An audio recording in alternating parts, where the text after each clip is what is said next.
Ignition sequence start. 6, 5, 4, 3, 2, 1, 0. Liftoff. We have a liftoff.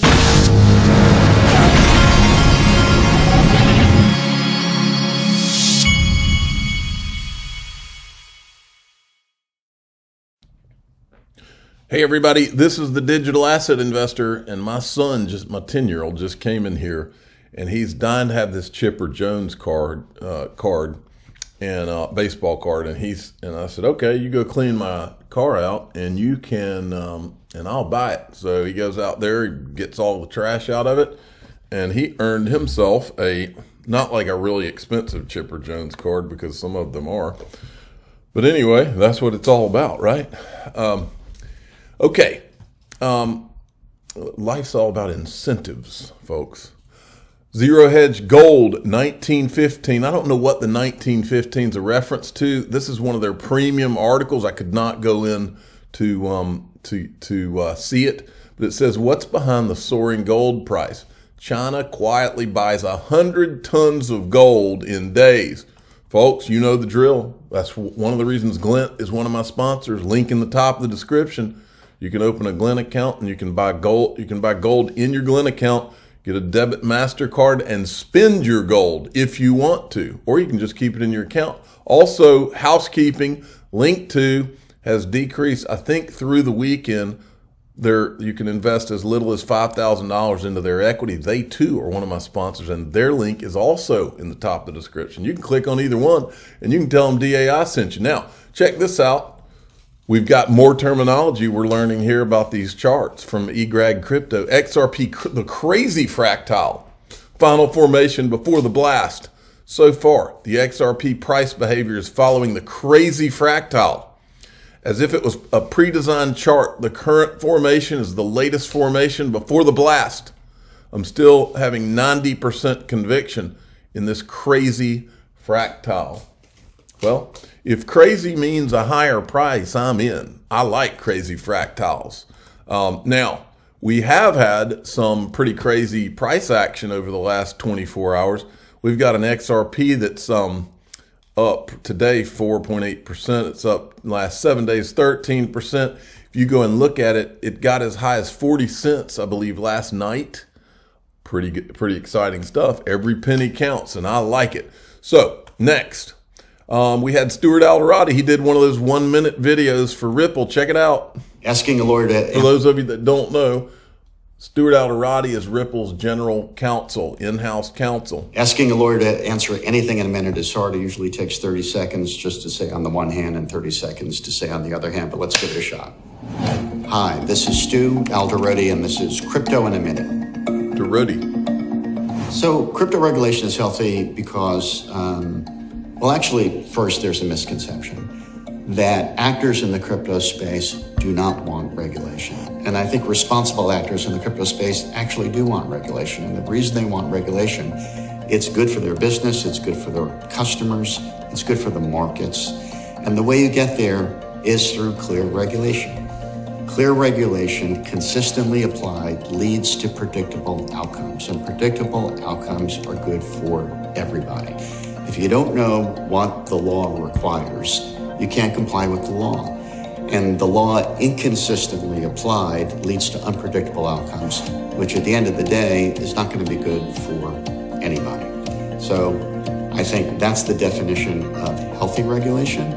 And I think in the crypto space, we're working our way to get there.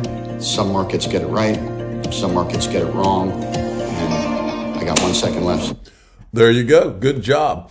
Now, the Flare drama continues, folks. I mean, it is.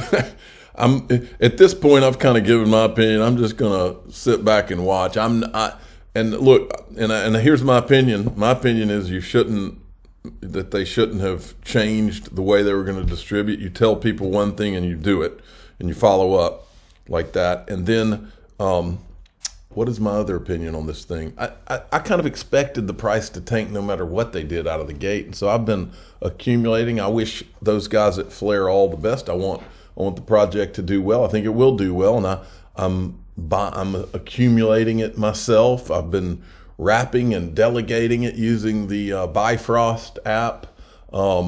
I have not received, my big question, I have not received mine that was on Coinbase, okay? And my big question is, are you going to vote this thing? If I've got to, if the vote goes a certain way, my understanding is I would have to wrap and delegate my flare that I received on Coinbase. Well, what if they pass that and I still haven't, because we haven't received it from Coinbase yet? Am I penalized somehow? That's why they ought to just go ahead and drop it all to everybody. Folks, they just need to drop it all, because all this is mass confusion for no reason. And here's what David Schwartz says. The claim, see, and he's right. This is one of the things that we were all made to feel like we were jerks even for questioning this for the last few months. And he says, the claim that someone who got free flare and is holding it just for rewards by pushing a wrap button is somehow more valuable to the community than someone who bought flare because they wanted to have it seems illogical to me. Every single flare that is dumped is moving from hands of someone who doesn't want it and wouldn't buy it with their own money to someone who wants it enough to spend their own money to get it. That is good. Okay. And then this guy's really irritated about the whole thing. Kieran Kelly, and he says, he makes a good point. Hugo Filion, who's the CEO of Flared, said, some of us will be in Tokyo 31st January until 5th of February. We will be organizing a meetup and a developer demo. And he says, Hugo, I'd like to offer to pay you 100% of the costs. Please send the invoice for 15% of the bill so I can settle it soonest. Right after I send it to my family to vote on whether I should pay for it or whether I should pay it. Best wishes. He makes a pretty good point. And then I entered the fray here, and it might be too soon for a joke, but I said flare buyback, and then I said too soon. I'm sure somebody's going to get mad at me, but it's okay. It's just a joke. All right, now Jeremy Hogan sent out this tweet. And this is so true, folks. And let me, before I show you all this ridiculousness about Gary Gensler and the place that crypto is in, let me show you this. BNY Mellon said this, $43 trillion assets under management. Ignoring crypto would be like sticking with paper and not adopting a computer.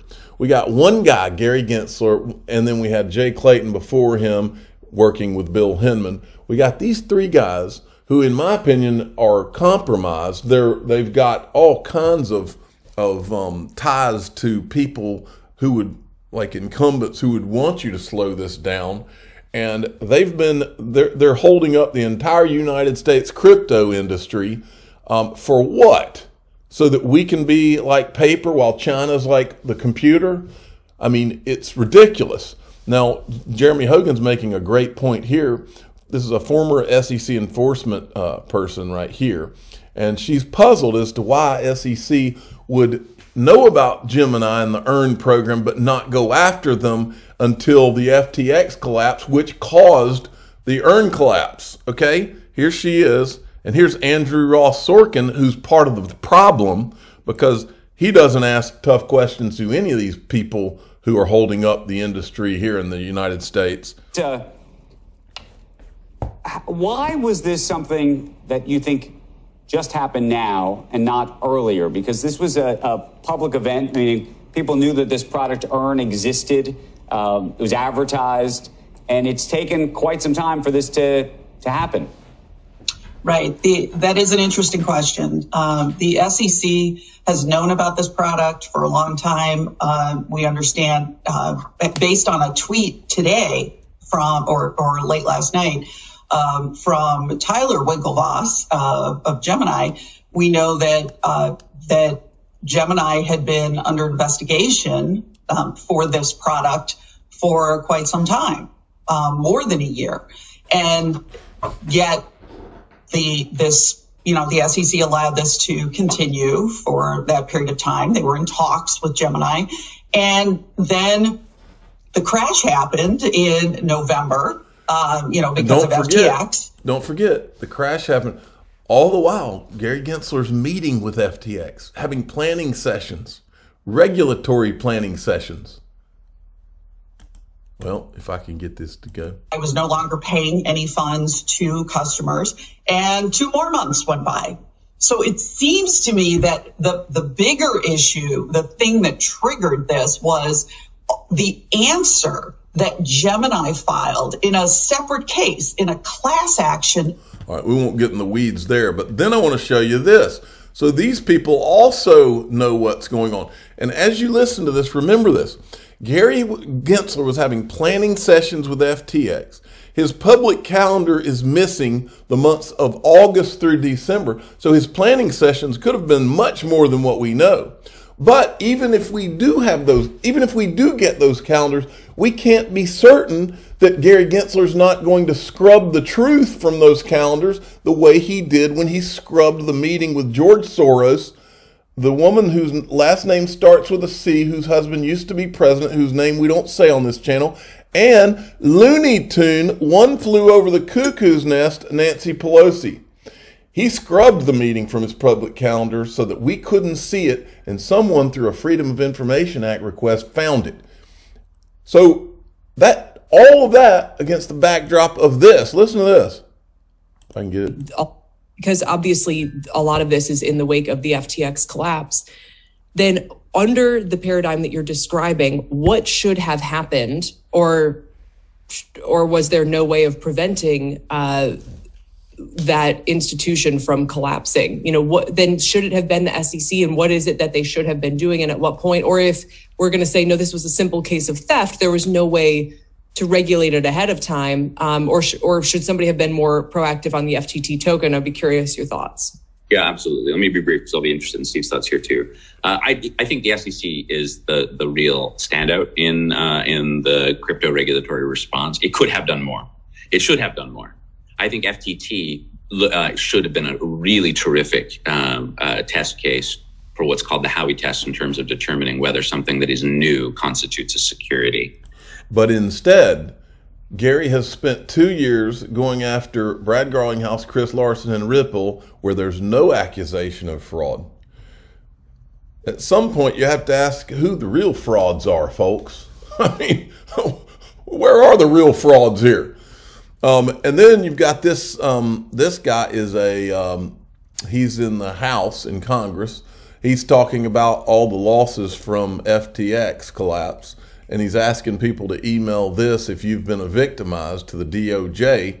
And John Deaton says, while those investors were sending money to Sam Bankman-Fried and his criminal enterprise, Gary Gensler was meeting with him. Gensler's SEC met 3 times, and SBF was attempting to capture the SEC for a regulatory advantage. Did you know $15 billion was lost when the SEC sued Ripple in a non-fraud case? Then this brings us back to this, folks, because we're not, look, now that we have a new Congress, we're not letting anybody forget about this. And I know Mr. Huber, who is Stefan Huber, is not letting anyone forget. He said, why would you say that? Joseph Lubin knows a way how to issue a compliant token. Now, folks, this is something everything's forgotten about. From 2018 all the way until we started uncovering ETHgate, Joseph Lubin had a token foundry, and he was doing it openly because of what the SEC had done. You seem like pretty chill. You're like, oh, we're just going to take care of this ourselves, and you're not worried about any of the token projects. I think it's prudent for the SEC to let people know that they're watching. And when we look at how Ether today is operating, at least, we see a highly decentralized network, and we don't see a central third party. If we look at Ether and the highly decentralized nature of the networks, we don't see a third party promoter where applying the disclosure regime would make a lot of sense. So Ethereum violated the law in the SEC's view when it issued its tokens.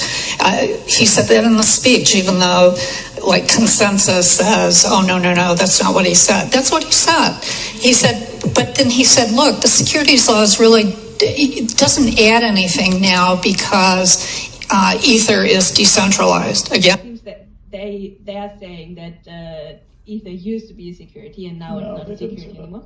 They said that without opining about whether it was ever a security or not, we do not consider it a security. The SEC is tooled up now and very aware. Today it would shut down a sale structured like the EOS sale before it was able to turn on its first billboard in Times Square. You don't talk like this guy talked unless you'd been given assurances by the SEC, folks. So the way this landscape is now, so what do you do when you got all these guys who have obviously done things that aren't right? And what do? They turn to their old buddies at CNBC, where they have placed guys like this guy who didn't get any trouble for this comment. Right, but what's important when you're in that hedge fund mode is to not do anything remotely truthful. Because the truth is so against your view that it's important to create a new truth, to develop a fiction. A new truth. And the fiction is developed by almost anybody who's down like 2% to up 6% here. You can't take any chances. You can't have the market up any more than it is if you're up 6. Because starting Jan 2, you'll have all your money come out. So what would you do if you're in that situation and you feel like you're desperate, is that you would do these actions? So you're talking about the mechanics. So here's what you would do.